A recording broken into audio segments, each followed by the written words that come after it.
নমস্কার বন্ধুরা, তো দেখো আমার একটু সমস্যার জন্য তোমাদেরকে আমি ভিডিও দিতে পারিনি, তার জন্য আমি অনেক দুঃখিত। তো চলো বন্ধুরা, তোমাদেরকে আজকে আমি আম মাখা করে দেখাবো। তো দেখো বন্ধুরা, আমি ছাদেতে চলে এসেছি গন্ধরাজ লেবুর পাতা নিতে। তো নিয়ে চলে এসেছি ছাদ থেকে। তো এই যে আমগুলো ভালো করে ছেঁচো করে নিলাম।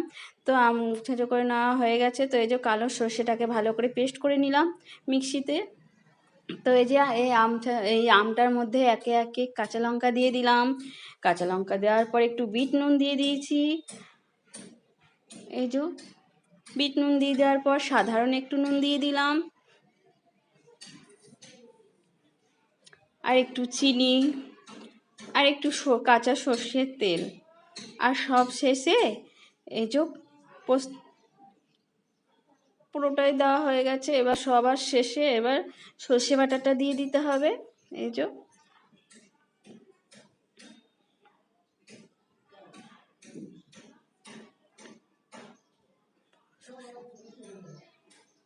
যে পুরো সর্ষে বাটাটা দিয়ে দেওয়ার পর এবার ভালো করে মাখিয়ে নিতে হবে। তো এই যে ভালো করে মাখিয়ে নেওয়ার পর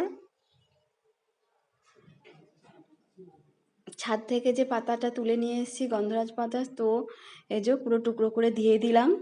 তো দিয়ে দেওয়ার পর আর একটু ভালো করে মাখিয়ে নিলাম পাতাটাকে আমের সাথে। তো সেন্টটাও দারুণ বেরিয়েছে বন্ধুরা, আর খেতেও দুর্দান্ত হয়েছে, অসাধারণ হয়েছে। তো তোমরা যদি পারো তো আমার মতো এইরকম মাখিয়ে খেয়ে দেখতে পারো। তো যদি ভালো লাগে তো একটা লাইক কমেন্ট করো।